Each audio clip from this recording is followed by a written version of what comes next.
probably one of the most recognized aircrafts, at least in the United States, if not most of the world. Even if people don't associate it with the Vietnam War, they recognize a Huey.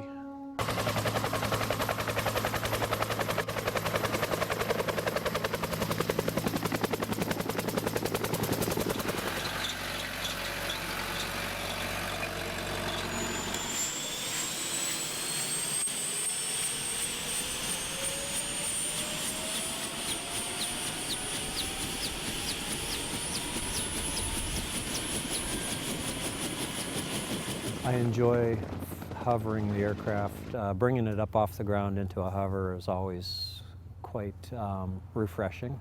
Banking it and doing some descents, and it's always a thrill to shoot an approach to landing. Just flying 309 is just, it's a joy. I thought it was going to be a lot of work and blood, sweat, tears, and feuds. Nobody talking to one another for a month at a time. No, I knew it was going to be I knew it was going to be a handful, you know. The night we finally painted the United States Army and the tail number on it, you know, we took the stencils off, and it was late at night. We were all hollering, it's alive, it's alive. And so anyways, yeah, that's when it started to hit you going, holy Toledo, you know, what have we done? Prior to that, it was just a whole hangar full of parts laying all over the, you know, place. Parts to be painted, parts to be prepped, parts to be repaired, parts to be primed, parts to be color-coded, stuff laying all over. And then once it started taking shape, and once we got it painted and started putting the stencils on, then you went, this is turning into something, you know? January was the start of our 8th year, and the thing hasn't conked out on us anywhere we've gone. You know, it's really unusual for a helicopter of A, that size, and B, that period, that vintage.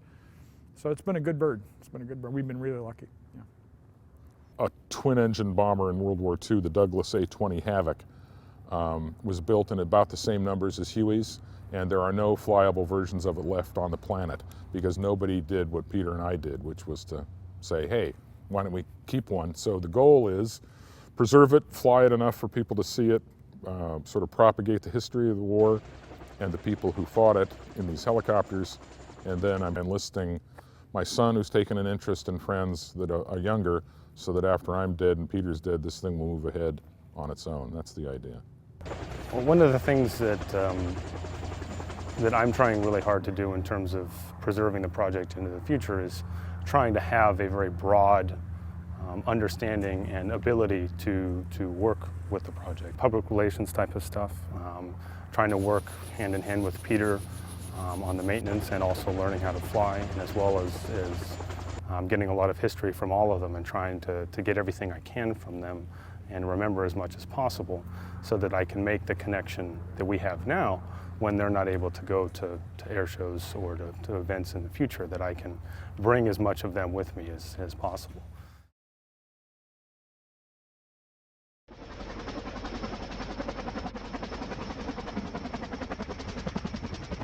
In 10 years, I'd like to see the project be at least 2 aircraft, 309, an H model Slick, which was a troop carrier, and a second aircraft, either a Charlie model or an M model, as a gunship that flew support for our Slicks, so that both versions of the Huey and the way that they were used in the 135th Assault Helicopter Company is represented.